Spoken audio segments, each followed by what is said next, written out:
دوستان عزیز سلام عرض میکنم خدمت همگی. در خدمتتون هستیم با یه قسمت دیگه از وبینارهای آقای جیمران از وبینار بهترین سال زندگی شما و این قسمت یکی مونده به آخرش هست و در واقع در رابطه با financial independence صحبت میکنه، آزادی مالی. حدود 15 تا 20 دقیقه هست که سعی میکنیم تو این جلسه تمامش بکنیم. قسمت آخر هفته بعد خواهد بود راجع به ارتباطات و این وبینار کامل تمام خواهد شد. What should a child do with a dollar? خب موضوع اولین سوالی که مطرح می‌کنیم که یک کودک با $1 چیکار باید بکنه. آقای جیمران خیلی از سمینارهایی که برگزار میکنن به بچه‌ها حتی آموزش میدن و میگه که مطالب اونقدر ساده است که بچه‌ها میتونن یاد بگیرن و شما از اون زمان شروع بکنید. اما سوالی که در رابطه با آزادی مالی برای اینکه نفر رو به اونجا برسونه چه آموزشی نیاز داره، چیکار باید بکنه، به این ترتیب میگن که سوال اینه که یه بچه اگه $1 داشته باشه چیکار باید باش بکنه. Let me give you the best advice I've got. اجازه بدید بهترین توصیه‌ای This که is میتونم بهتون بدم. called sort of middle of the road scenario, and I'll show you how these numbers may change. But here's what I teach. اعدادی که اینجا خواهد گفت میتونه تغییر بکنه، نسبتایی که خواهند گفت، ولی اون چیزی است که ایشون آموزش میدن. Kids never spend more than 70 cents. اگه یک بچه $1 بهش بدید همیشه بهشون آموزش میدم که بیشتر از 70 سنتشو خرج نکنه. 70% اون پولی که دارید رو بیشتر خرج نکنید. Now you got to pick some number. When I met Mr. Shope, I was at about 110%. به هر حال باید یه عددی رو انتخاب بکنید. یه درصدی رو باید نسبت به پولی که در میارید انتخاب بکنید که چند درصدش رو اجازه به خودتون بدید که خرج بکنید. میگه زمانی که من مربی خودم آقای ارشوف رو ملاقات کردم، درصدی که خرج می‌کردم از درآمدم 110% بود تقریبا، یعنی بیشتر از اون چیزی که در می‌آوردم خرج می‌کردم. But remember this, if your outgo exceeds your income, your upkeep becomes your downfall. Good little scenario. یه جمله خیلی جالب رو گفتن که if your outgo exceeds your income، اگر اون پولی که خرج می‌کنید بیشتر از اون چیزی باشه که به دست میارید، your upkeep becomes your downhill. اون موقع است که زندگیتون تبدیل میشه به یک آبشار رو به پایین، سرازیری. و خب فقط برای اینکه زندگیتون هم نگه دارید، بتونید زندگیتون رو مدارا هم حتی باش بکنید، وارد یک سرازیری میشید، چون نیازی نیست اصلا دیگه کار دیگه بکنید یا یک ضرری براتون پیش بیاد یا اتفاق خیلی بزرگی بیفته. همین جوری هم که برید کلا رو به پایین هستید. So here's the number that I found works best in developing a good financial plan. Never spend more than 70 cents. اما درس بزرگی که به اینجا میگن، توصیه بزرگی که میکنن که به هیچ وجه بیشتر از 70% اون چیزی که در میاد خرج نکنید. Out of every dollar from now on. از امروز به بعد هر $1 که در میاد 70% بیشتر خرج نکنید. Now kids ask me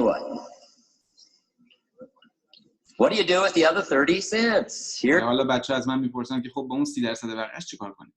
My best advice. 10 cents charity.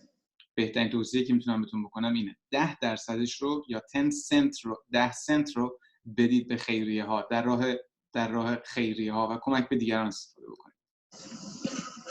10% charity. Supporting worthy projects, helping حمایت کنید از پروژه های ارزشی. who cannot help themselves. به افرادی کمک کنید که نمیتونن به خودشون کمک بکنن. Some churches teach tithe, peace, portion. Turning back part of what you take out. اون بخشی از اون چیزی که به دست آورید رو پس بدید به جامعهتون، به آدما، به خانواده، به مردم.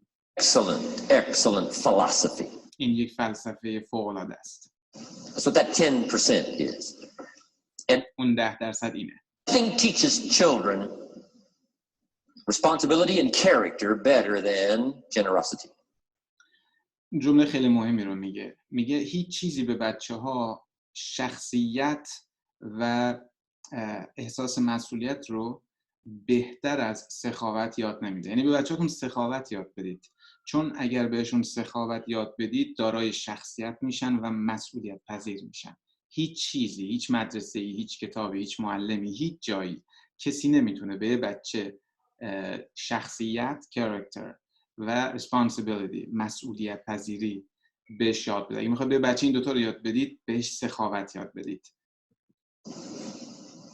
No school, no class, no teacher can teach character better than the simple act of generosity. هیچ چیزی، هیچ کتابی، هیچ مدرسه، هیچ معلمی نمیتونه به بچه شخصیت یاد بده مگر اینکه بهش یاد بده چجوری سخاوتمند باشه.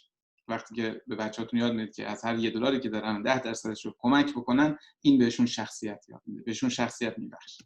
Cents out of every dollar. Now you can pick your own number. I'm just giving you my best scenario. شما میتونید اعداد خودتون انتخاب کنید. 70% میتونید بگید، 60% میتونید بگید، 80%. میگه من بهترین سناریویی که فکر میکنم و بهتون میدم، شما خودتون میتونید اعداد انتخاب بکنید مادامی که این قسمت ها رو توش میگنجونید. Now the time to start this is when the amounts are small. نکته مهمی که وجود داره اینه که شما وقتی اعداد کمه شروع به این کار بکنید، یعنی از $1 شروع بکنید این تقسیم بندی رو. بعضی وای میسن تا عدد زیاد بشه، مثلا بشه درآمد شما $10,000، حالا میگن شروع میکنیم به این قضیه. میگه نه، میگه باید حتما از اون زمانی که اعداد کوچیک شروع بکنید. Easy to give a dime out of a dollar. I'm telling you, kids will give you 10 cents out of every dollar. خیلی راحته که 10 سنت از $1 رو یکی بده. بچه‌ها خیلی راحت این کارو میکنن. Their philosophy, if you sell them on it. And that's the time to start, when it's easy, 10 cents out of a dollar. A little harder to give 100,000 out of a million. سخت‌تره زمانی که شما $1,000,000 دارید و میخواید $100,000 رو بدید. Someone says, oh, if I had $1 million, I'd give 100,000. I'm not that sure. بعضی میگن اگه من $1,000,000 داشته باشم 100,000 تاشو حتما میبخشم. میگه من زیاد مطمئن نیستم. We better start too early when the amounts are small, so it'll all be set in when the big amounts start to come. میگه بهتره ما شما از اعداد کوچیک شروع بکنیم که زمانی که اعداد بزرگ میاد تو زندگیتون اتوماتیک باشه همه چیز. Okay. So 10 cents for charity. The next 10 cents I call active capital. اما 10 سنت بعدی یا 10% بعدی رو اکتیو کپیتال، یه سرمایه‌گذاری اکتیو انجام بدید. سرمایه‌گذاری اکتیو یعنی سرمایه‌گذاری خودتون درگیرش هستید، خودتون انجام میدید. شما زمانی که پول تو بانک میذارید و سود میگیرید میشه سرمایه‌گذاری پسیو، چون شما درگیرش نیستید، یکی دیگه داره با اون پول کار میکنه. ولی یه زمانی از خودتون شروع میکنید به یه بیزنسی با اون پول، مثلا خرید و فروش میکنید، این اکتیو هستید با اون سرمایه‌گذاری. 10% از پولتون رو بذارید تو سرمایه‌گذاری اکتیو. Capital meaning try to make a profit yourself. و این به این معنی است که خودتون سعی کنید یه سود ایجاد بکنید. In a capitalistic society, right? Everybody now wants to join capitalism. That's why the walls are coming down. Capital belongs in the hands of the people. That's where the genius is. So the genius is to try to show a profit.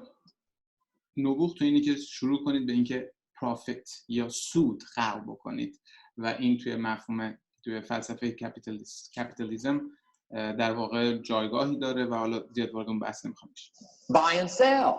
خرید و فروش. Render service. Show a profit. Now here's what I teach kids. Profits are better than wages. همون نکته بعدی که به بچه‌ها یاد میدم اینه که profits are better than wages. یه جمله معروف از آقای جیمران که پروفیت یا سود بهتر از حقوقه.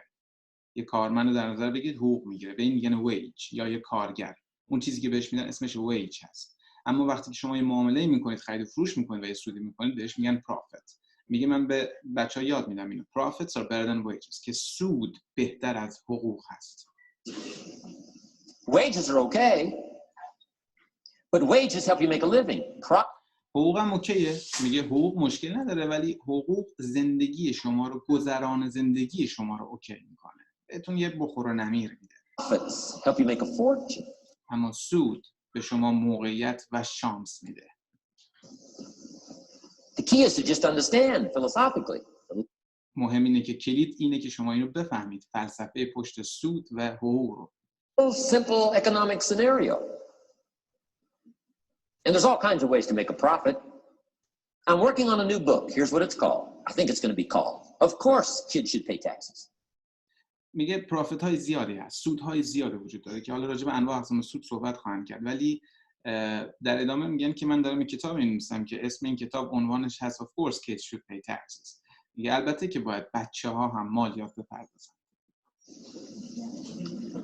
It's going to be an interesting book. کتاب جالبی قراره. In California where I live, kids do pay taxes. تو کالیفرنیا جایی که من زندگی میکنم بچه‌ها هم تکس میدن. If If an 8-year-old walks into 7-Eleven, buys something that costs $1, the proprietor makes him cough up 7 more pennies. اگه یه بچه بره توی سوپرمارکت یه چیزی بخره، تکسش هم اون فروشنده ازش میگیره، مالیاتش هم ازش میگیره. 8-year-old says, "What's these 7 pennies?" بچه 8 ساله حتی اگه باشه، بچه 8 ساله از طرف میپرسه که خب این مثلا 7 سنتی که تو به عنوان مالیات از من میگیری، 7 سنتی که بیشتر گرفتی چیه؟ Proprietor says, "That taxes. That's tax." میگه این مالیاته. Kid says, "Well, I'm only 8." بچه میگه که من فقط 8 سالمه، من که نباید مالیات بدم. Proprietor says, "Congratulations, you're my youngest taxpayer." صاحب اون مغازه بهش میگه که تبریک بهت میگم، تو جوانترین مالیات پرداخت کننده منی. So in California, kids do pay taxes. برای تو کالیفرنیا بچه‌ها هم مالیات میدن. Now the question is, should they? سوال اینه که آیا باید بدن؟ Now the title of my book is, of course, kids should pay taxes. You got it. میگه حالا اسم کتاب من چی بود عنوانش؟ البته که بچه‌ها هم باید مالیات بدن. Right? The disciple went and caught a fish, found the miracle coins, and paid his taxes and Jesus' taxes. میگه تو داستانی که از حضرت مسیح براتون گفتم که یکی از یارانش رفت و ماهی گرفت و توی دهن ماهی در واقع سکه رو پیدا کرد و بعد اومد چیکار کرد؟ مالیات خودش و مالیات حضرت عیسی رو داد. Back then, Jesus did pay taxes. Now the question is, should he? بنابراین حضرت عیسی هم تو زمانهای قدیم مالیات پرداخت کرد. اما سوال اینه که آیا حضرت عیسی هم باید مالیات بپردازه؟ And the answer in my little book says, of course, Jesus and kids should pay taxes. میگه و حالا مراجعه کنید به کتاب من. عنوان کتاب من چیه؟ معلومه که هم حضرت عیسی هم بچه‌ها باید مالیات بدن. Of course. البته. If an 8-year-old wants to ride his bicycle on the sidewalk instead of in the mud, you have to pay taxes. اگه یه بچه کوچیک دوست داره که دوچرخه‌شو روی جایی که دوچرخه سواری میکنن، یه جای مخصوص، به جای اینکه تو گل بخواد دوچرخه‌شو برونه، بخواد توی جای خوب برونه، باید مالیات بده. Costs money. برای اینکه هزینه داره. Aircraft carriers keep tyranny over there instead of over here. هواپیمای جنگی اگه تو کشورتون هواپیمای جنگی کشورتون داره، به خاطر اینکه ظلم و ستم و دیکتاتوری اینا رو بیرون دور نگه داره. Aircraft carriers cost money. و اینا پول زیادی خرجشون میشه و همین باید مالیات داد که بتونه دولت اون خریدا رو بکنه. It's expensive to run this whole show. هزینه‌اش بالاست اگه بخواید این سناریو رو بچرخونید، یک کشور رو بخواید بگردونید. Can't use used missiles. I mean, you know, it's expensive to run them. شما نمیتونید از موشک‌های دست دوم استفاده بکنید. باید هزینه کنید و خودتون بسازید یا بخرید. نوعش. Of course, everybody has to pay. معلومه که همه باید مالیات بدن. Active capital means try your best to show a profit. Now, اما اکتیو کپیتال به این معنی هست که شما همه سعیتون رو بکنید که شما یک سود خلق بکنید. many ways to show a profit, not just money. خیلی راه‌های زیادی هست برای اینکه شما سود خلق بکنید. فقط بحث پول نیست. Touch something, leave it better than you found it. یه فلسفه قشنگی رو اینجا میگه. شما به یه چیزی دست میزنید. یه چیز رو مثلا دوستتون بهتون میده برای امانت، یا یه جای میرید، یه هتلی یا یه خونه‌ای رو اجاره میکنید یا یه ماشین رو اجاره میکنید. فرق میکنید مثال‌ها. زمانی که میرید تحویل بدید اونو، بهتر از اون زمانی که تحویل گرفتید تحویل بدید. تمیزتر تحویل بدید. نمیدونم قشنگتر، بهتر تحویل بدید. و شما یک سودی رو دارید برای اون فرد به جا میذارید. That's a profit. میگه این یک سوده. Some profits are intangible, some profits are tangible. بعضی از سودها قابل لمس هستن، بعضی ملموس نیستن. Long before Earth Day, for all sophisticated people, it was very proper when you left your hotel room to turn out the lights. خیلی قبل از اینکه این سیستم‌های نور و اینا باشه، آدمای خفن، آدمای بزرگ، خیلی براشون مهم بود که وقتی که در اتاق هتلشون رو می‌بندن میرن بیرون، لامپو خاموش کنن. All educated people. همه آدمای تحصیل کرده این براشون مهم بود. Why? Leave a profit. چرا؟ به خاطر اینکه یک سود باقی بذارید برای اون فرد. It's so easy to flip the switch and leave a profit. میگه خیلی ساده است که برق خاموش کنید و یک سود ایجاد بکنید، خلق بکنید. Some say, well, the hotel gets the profit. What do you care? میگه شاید شما بگید خب سودش تو جیب هتل میره. میگه به تو چه ربطی داره؟ برای تو چرا مهمه این قضیه؟ سود خلق کن. مهم نیست به تو میره تو جیب کسی دیگه. سود خلق کن. All you need to become is a person who leaves a profit. میگه چیزی که شما باید بشید، هدفتون باید این باشه که آدمی بشید که فقط سود خلق میکنه. I talked to a man who runs a whole string of apartments. He said, guess what? Most people, when they rent an apartment, leave it, what? Trashed, worse than they found it. میگه من یه دوستی دارم که ساختمان‌های زیادی رو اجاره میده، ساختمان زیادی رو داره و اجاره میده.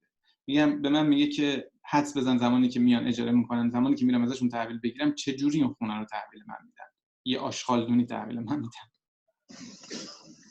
What kind of a reputation would that be? این چه جور سابقه‌ای برای شما میشه؟ Whatever you touch turns to trash. هر چیزی که دست میزنید بهش میرسید، آشغال از خودتون به جا میذارید. Whatever you touch gets dirty. هر چیزی که دست زدید بعد کثیفه.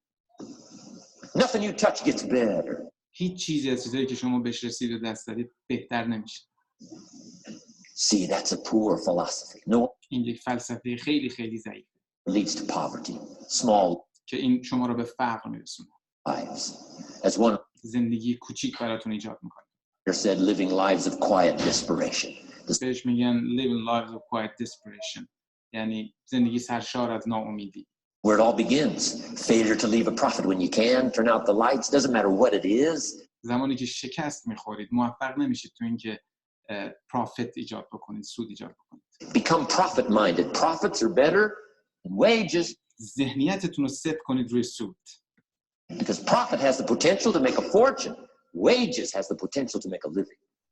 و سود بهتر از حقوق هست. So I teach kids, take part of your wages. If you earn the money, take part of it for charity and part of it to see if you can't make a profit. And there's all... من بچه‌ها یاد میدم که اگه جایی کارگری میکنید، حقوق میگیرید یا حالا پولی جایی میگیرید، حتما بیاد یه بخششو چریتی و خیریه بدید، یه بخششو بیایید و ببینید که آیا میتونید با اون بخش یه سرمایه‌گذاری بکنید و یه کاری را بندازید و یه سودی در بیارید. Kinds of ways. My book's going to be full of all kinds of ways kids can make money. I teach kids how to have two bicycles, one to ride and one to rent. You know? میگه اگه بپرسید خب بچه‌ها چجوری یاد میدی که بیزینس بکنن، میگه بهشون یاد میدم چجوری دو تا دوچرخه داشته باشن، یکیشو استفاده کنن، یکیشو اجاره بدن. Doesn't take long to get into business. You don't have to be a genius. میگه زیادم سخت نیست وارد دنیای تجارت بشید. نیازی نیست یک انسان نابغه باشید. Halfway bright, you can start showing a profit. یک کوچولو هم اگه هوش داشته باشید و اینا، آمادگی داشته باشید، میتونید شروع بکنید به سود خلق کردن. Now here's the next 10 cents called passive capital. اما 10% بعدی passive income.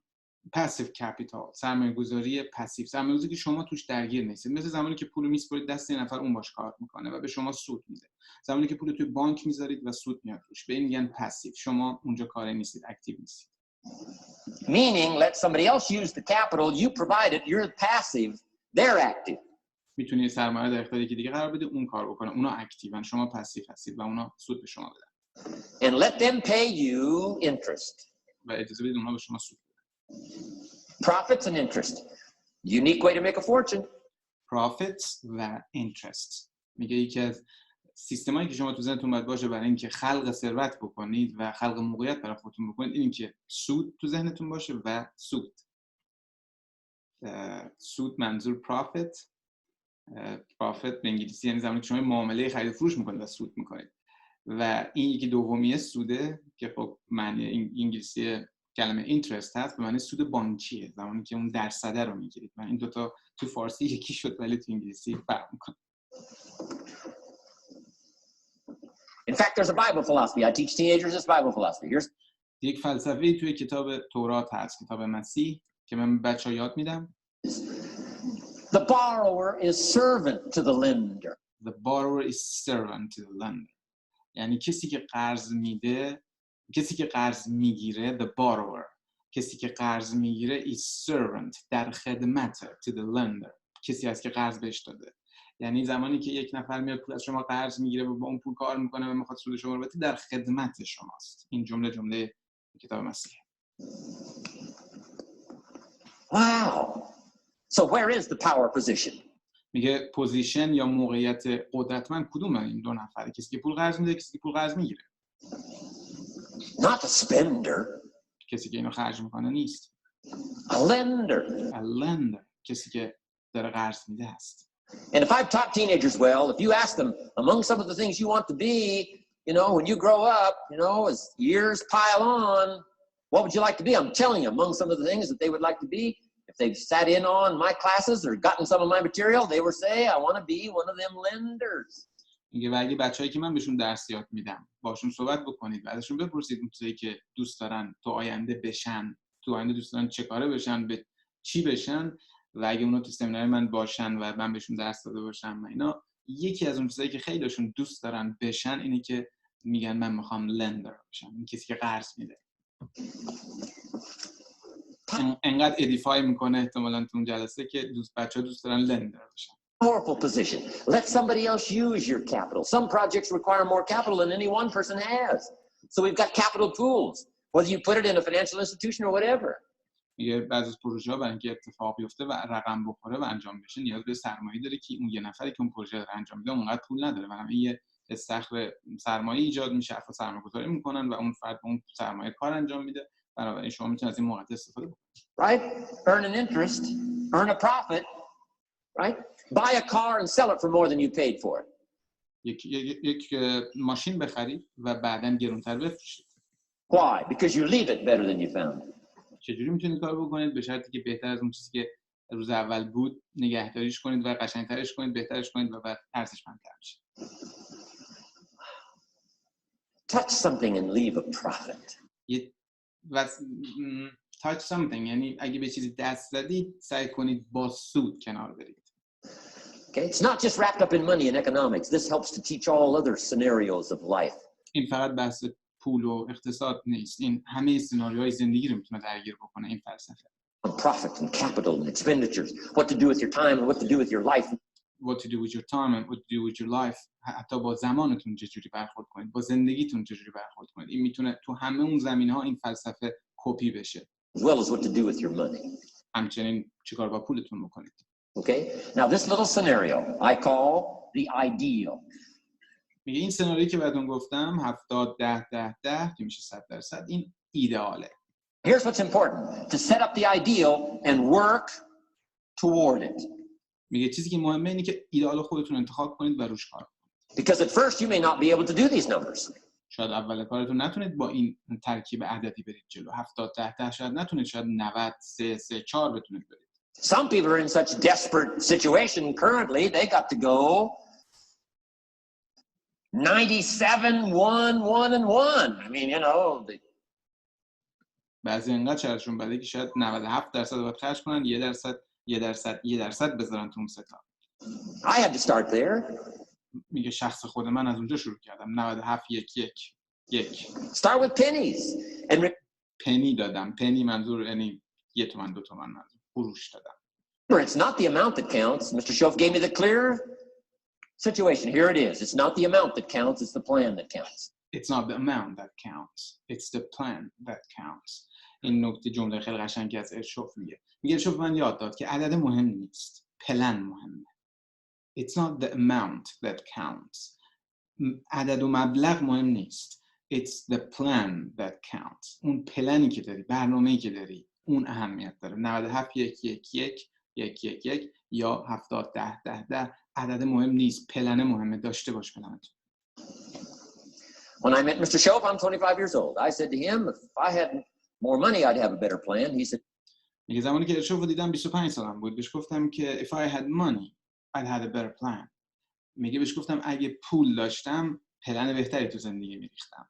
ببینیم آقای ارشوف چی جواب دادن. Mr. Rohn, if you had a better plan, you'd have more money. 6 years.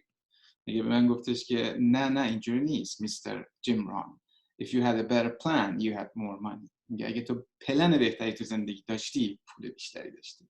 دوستان خیلی از ماها خیلی وقتا توی صحبتامون میگیم اگه من یه پول داشتم یه زندگی درست حسابی رو مینداختم، یه پلن برنامه‌ریزی توپ میریختم.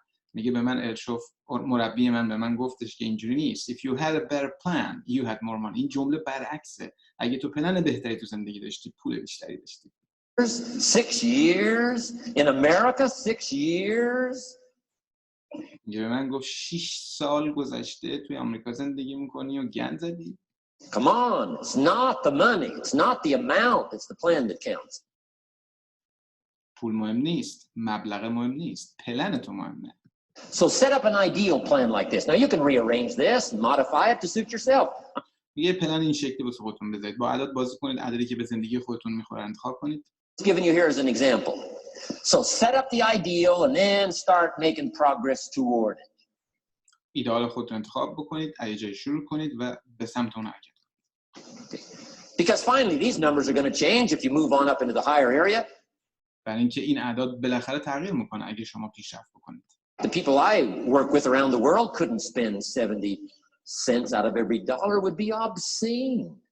میگه آدمایی که من دارم تو بیزینس باشون کار میکنم اصلا نمیتونن 70% پولی که در میارن خرج بکنن. انقدر پول زیاد در میارن که 70%ش خیلیه، نمیتونن همه‌اش خرج بکنن. That'd be too much. So these numbers are bound to change. بنابراین اعداد این درصدا حتما تغییر خواهد کرد تو مسیر رشدتون. I don't know what mine are. Probably میگه خودم ببینم چی اعدادم تقریبا 20% up here. 20% من از پولی که در میارم میتونم خرج کنم. Larger numbers down here. ولی تو اون سه تا بیشتر دارم میدم. Okay. So these numbers can change. I'm just offering you a good sample philosophy. میگه این اعداد پس تغییر میکنن. کاری که من دارم اینجا میکنم این که به شما یک سمپل خوب فلسفی میدم. از فلسفه‌ای که شما باید داشته باشید یه نمونه بهتون میدم. Remember, philosophy is the set of the sail. یادتون نره که فلسفه جهت بادبان‌های شماست. The economy is not the set of the sail. اقتصاد set of the sail نیست. اقتصاد جهت بادبان‌های شما نیست. اقتصاد تعیین نمی‌کنه شما کجا میرید. جهت بادبان‌های شما هست که مشخص می‌کنه شما کجا میرید.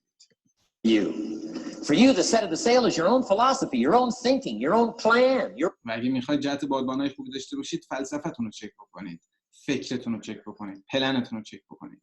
Concept. Don't borrow somebody else's plan. Don't borrow somebody else's concept.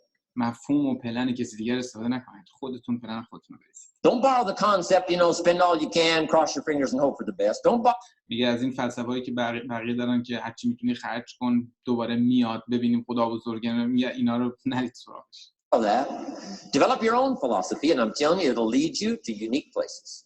میگه فلسفه خودتون رو همین الان شروع بکنید به درست کردن و شما رو به یک جای فوق‌العاده خواهد برد. Now, the rest of a lot of this is on the cassette tapes, but let me just give you 2 or 3 more pieces of the scenario here. Then I want to talk about communications and then we're going to wrap it up. میگه اطلاعات بیشتری هست که روی کاست هست راجع به این موضوعی که دارم باز میکنم، ولی چند مورد دیگه رو بهتون میگم و این بحث رو تموم میکنم. Here's 2 or 3 more parts to financial independence. Number 1. چند قسمت دیگه در راستای موضوع financial independence یا آزادی یا استقلال مالی. Keep strict accounts. Keep strict accounts. حساب کتابتون رو دقیق ببرید جلو و سرسخت باشید. This is the best of disciplines. Keep این یکی از بهترین دیسیپلینا هست. accounts.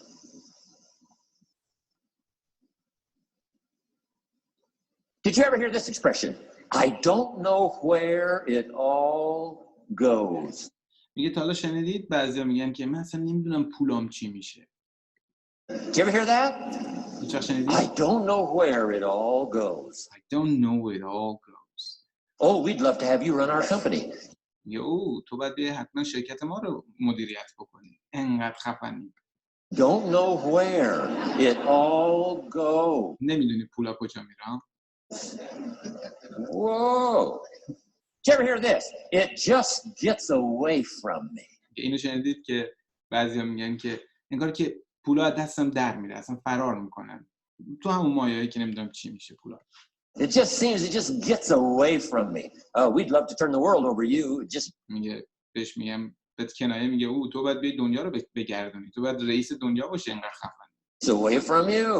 Come on, you got to have better disciplines than that. میگه تو باید دیسیپلین بهتری داشته باشی تا این صحبتایی که میکنی. The 90%. Let that be the scenario of the 97%. میگه بذار این حرف 97% جامعه باشه، ولی تو جز اون 97% نباش. تو جز 3% باش. Don't let it be your scenario. Don't let it become your philosophy. نذار این فلسفت بشه. Keep strict accounts. Keep strict accounts یعنی حساب کتاب رو دقیق ببر جلو بدون چه خبر. Next, a new attitude. I had to develop a new attitude as well as new concepts. بعدی اینی که یک نگرش جدید خلق بکنید، یک حالا اتیتیود، رفتار، نگرش. جدا از اینکه یک مفهوم جدید خلق می‌کنید برای خودتون، یک رفتار جدید هم خلق کنید. Here's what I used to say. I hate to pay my taxes. میگه من همیشه اینو میگفتم I hate to pay taxes. ببین رفتارش این بوده، میگفت من حالم به هم میخوره از اینکه مالیات بدم. اینا رو خیلی پیدا میکنیم، زمانی که قبض و برق میخوان افراد بدن، زمانی که میخوان اجاره بدن، زمانی که میخوان یه پولی به یکی دیگه بدن، زمانی که میخوان مالیات بدن، عوارض بدن، اعصابشون خورده، بعدشون میاد از اینکه اون پولو بدن. میگه این یکی از رفتارهای من بود. میگه سعی کنید رفتارهای درست انتخاب بکنید. حالا ببینیم نظرشون چیه. Shoaff said, well, that's one way to live. میگه من به شوف میگفتم که شوف من حالم به هم میخوره از اینکه بخوام مالیات بدم، بدم میاد از اینکه مالیات بدم. و میگه شوف به من گفتش که اوکی، اینم یه جور زندگی کردنه. I thought, well, doesn't everybody? میگه من به خودم فکر کردم مگه همه اینجوری نیستن؟ مگه همه بعدشون نمیاد که مالیات بدن؟ Their taxes? He said, no. اون گفت نه، به هیچ وجه اینجوری نیست. No, a few of us have gotten way past that. میگه بعضی از ما هستیم که حالا تعداد کمی از ما هستیم که خیلی از این دوریم، از این جدا شدیم، اینجوری دیگه نیستیم. He says, once you understand what taxes are, here's what taxes are. میگه وقتی بفهمید که مالیات چیه، قضیه فهم میکنه و تعریف مالیات الان براتون میگه. In our governmental system in our society, taxes is how you care and feed the goose that lays the golden eggs. میگه مالیات نحوه نگهداری شما از قازی هست که تخم طلا میده یا حالا مرغی هست که تخم طلا میده. Democracy and liberty and freedom. Democracy and liberty and freedom. دموکراسی، آزادی و freedom. Liberty، آزادی، freedom، آزادی. حالا این آزادی لیبرتی آزادی به معنای عام آزادی هست و freedom آزادی صحبت کردن، آزادی مثلا تو جامعه حجاب داشته باشی نداشته باشی، از این آزادی ها. میگه که اون تخم طلای اون قاز که شما کمکش میکنید بهش مالیات میدید، غذا بهش میدید، نتیجهش دموکراسی و لیبرتی و فریدم هست. Free enterprise. Wouldn't you want to feed the goose that lays the golden eggs? میگه اگه یه مرغی باشه، یه قازی باشه که در واقع تخم طلا بده، شما بهش نون و آب نمیدید، غذا نمیدید بهش، میذارید بمیره؟ Somebody says, well, the goose eats too much. میگه شاید یکی باشه اونجا بگه بابا این قاز خیلی غذا میخوره، این مرغ خیلی غذا میخوره. Probably true. میگه شاید هم درست میگی. Understand that? یعنی میفهمم چی میگی. Of course that's true. But see, better a fat goose than no goose. بله که درسته. میگه ولی حالا یه قاز چاق داشته باشیم بهتره اینکه هیچ قازی نداشته باشیم. And here's the truth be known. We all eat too much. میگه و یه حقیقت رو بهتون بگم، ما هممون خیلی غذا میخوریم. Let not one appetite accuse another. یا حالا اشتهای یکیمون نذارید اشتهای بقیه رو، یا اشتهای ماها نذارید اشتهای یکی دیگر رو محکوم کنه. هممون زیاد میخوریم. Of course the government needs to go on a diet. یه معلومه که دولت هم یا حکومت هم باید یکم رژیم بگیره. So do most of us. خیلی از ما هم همینطور. But hey, you still have to care and feed the goose that lays the golden eggs. Once you میگه ولی به هر حال تو باید مراقب اون قاضی باشی که تخم طلا میده. understand that that's what it's for. See, it is so important, the right attitude. Here's what I used to say. و میگه اینو باید بفهمید و بلافاصله بعد اون که رفتار صحیح دارید. I hate to pay my bills.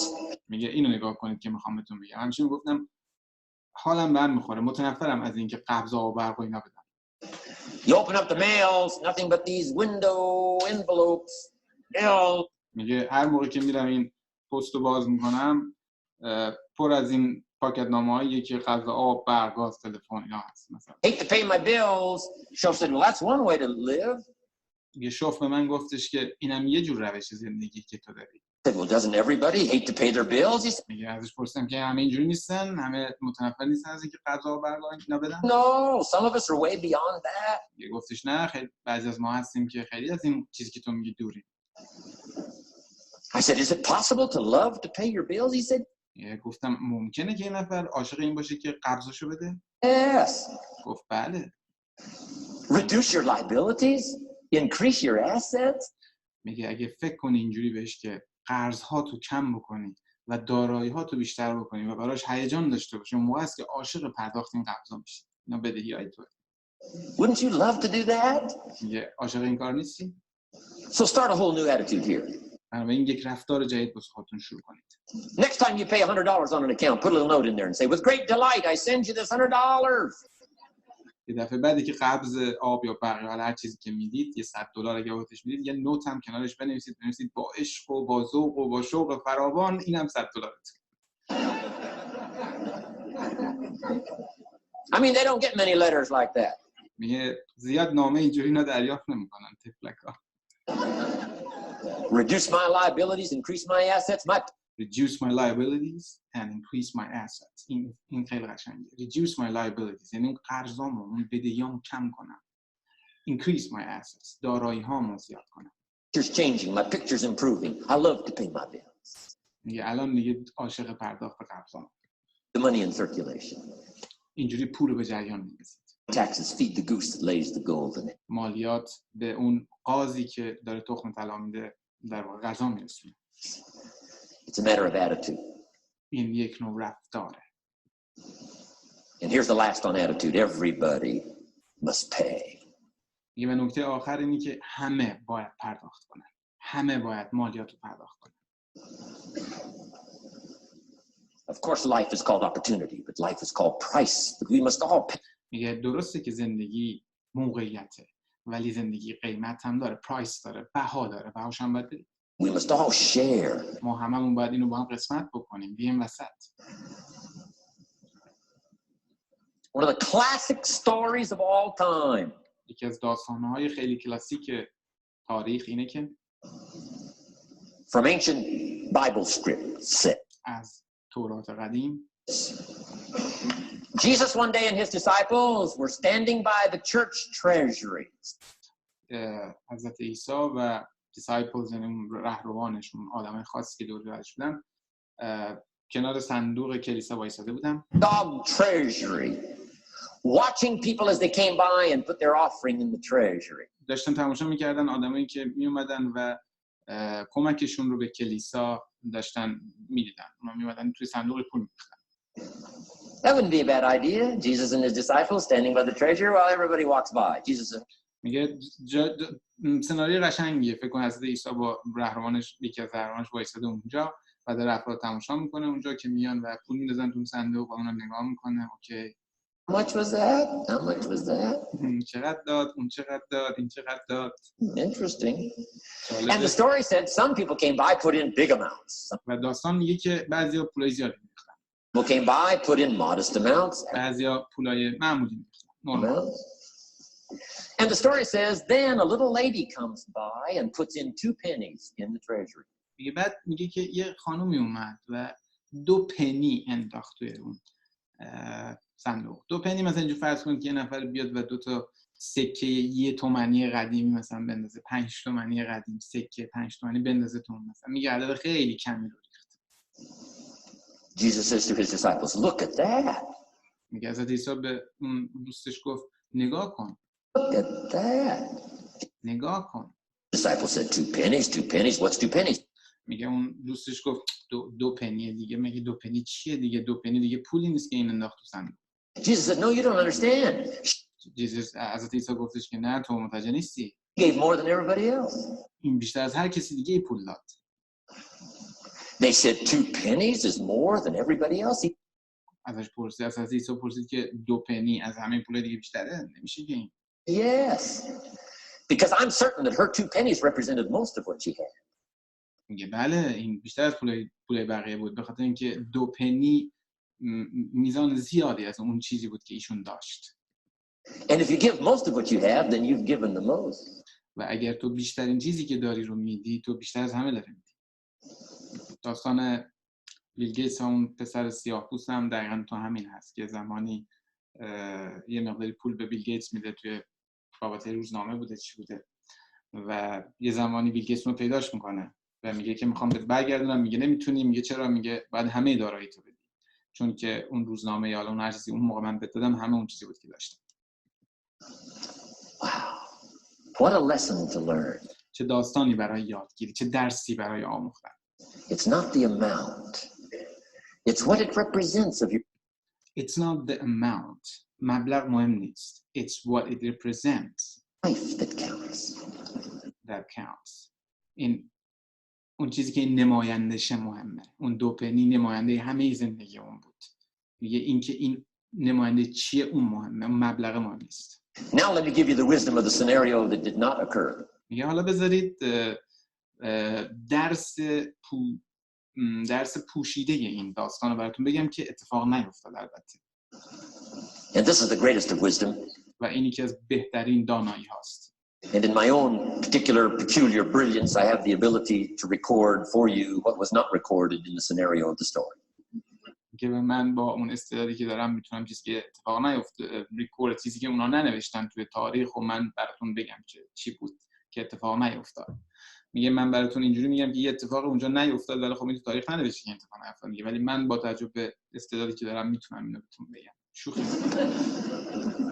Here's what did not occur, which makes میگه این اون چیزی هست که اتفاق نیفتاد. It's just one of the greatest of the wise things that was taught in this scenario. این و یک دانایی بزرگی، نکته خیلی یک حکمت خیلی بزرگی که تو این داستان وجود داره. Here's what did not occur in the scenario. این اون چیزی که اتفاق نیفتاد. Jesus did not reach into the treasury and get this little lady's 2 pennies and run after her and say, "Here, little lady, my disciples and I have decided that you're so pitiful and you're so poor that we've decided to give you back your 2 pennies." میگه اتفاقی نیفتاد این. حضرت عیسی رفت سراغ اون صندوق، 2 پنی اون خانم رو برداشت، افتاد دنبالش، رفت پیشش گفت خانم من و دیسایپلم اون دوستم تصمیم گرفتیم که چون تو پول زیادی نداری وضعیت خوب نیست، این 2 پنی تو بهت برگردونیم. I'm telling you that did not occur. من دارم بهتون میگم این اتفاق نیفتاد. If it would have occurred, she would have been what? Insulted. اگر این اتفاق میافتاد اون خانم بهش توهین شده بود. She would have rightfully said, "I know." میگه اون با کمال حقی که داشت میگفتش که میدونم. My 2 pennies aren't much. که 2 پنی من پول زیادی نیست. Represented most of what I had. ولی این نماینده همون چیزی بود که من داشتم. And would you insult me by not letting me contribute what I wanted to contribute, even if it's only 2 pennies? و تو به من توهین خواهی کرد و نخواهی گذاشت که من سهم خودم رو تو این جامعه و تو این داستان بدم، حالا که 2 پنی کمه مثلا. I'm telling you that did not occur. من بهتون میگم که این اتفاق نیفتاد. حضرت عیسی این کار نکرد. Here's part of the wisdom of the story that was not recorded. Jesus left her pennies in the treasury, meaning everybody has to pay. حضرت عیسی اون پول رو گذاشت بمونه تو اون صندوق و درسش اینه که همه باید بدن، این پول رو همه باید پرداخت کنن. Even if it's only pennies. حتی اگه پنی هست. That's the key. این کلیده. And whether you start with pennies or whether you start with dollars or whether you start with nothing, remember, part of the scenario is to spend, of course. Part of the scenario is to invest. میگه و مهم نیست که شما با پنی شروع میکنید، با دلار شروع میکنید یا از هیچ شروع میکنید. حواستون باشه که بدونید این سناریو باید داشته باشید. بخش از پول رو خرج میکنید، بخش از پول به خیریه کمک میکنید و به افرادی کمک میکنید، بخش از پول اکتیو کپیتال و بخشی رو پس میکنید. The scenario is to show a profit, and part of the scenario is to help take care of people who can't take care of themselves. If you'll set up your own philosophy, I'm not asking you to buy my philosophy. I'm not asking you to adopt my numbers. ازتون نمیخوام که حتما عددی که من بهتون میگم انتخاب بکنید، ولی حتما یه عددی برای خودتون انتخاب بکنید. I'm only wanting to provoke you to think, for you to come up with a splendid economic philosophy. دارم سعی میکنم تحریکتون کنم، تشویقتون کنم که برید و یک فلسفه برای خودتون پیدا بکنید و عدد خودتون تنظیم کنید. That's got you up early and got you up late. It's got you thinking and pondering ways to use your resources and turn it into the dreams you want for the future. And that's my little story on financial independence. و این داستان ما بود در رابطه با آزادی مالی، استقلال مالی. Okay. Here's the next to the last subject, communication. و این پایان جلسه امروزمون بود. جلسه بعدی آخرین جلسه این سمینار خواهد بود. اینکه با ویدیو دیگه ادامه خواهیم داد یا نه نمیدونم، ولی جلسه بعدی آخرین جلسه این وبینار آقای جبران هست. موفق باشید. امیدوارم که مورد توجهتون واقع شده باشه و استفاده کرده باشید. بای بای.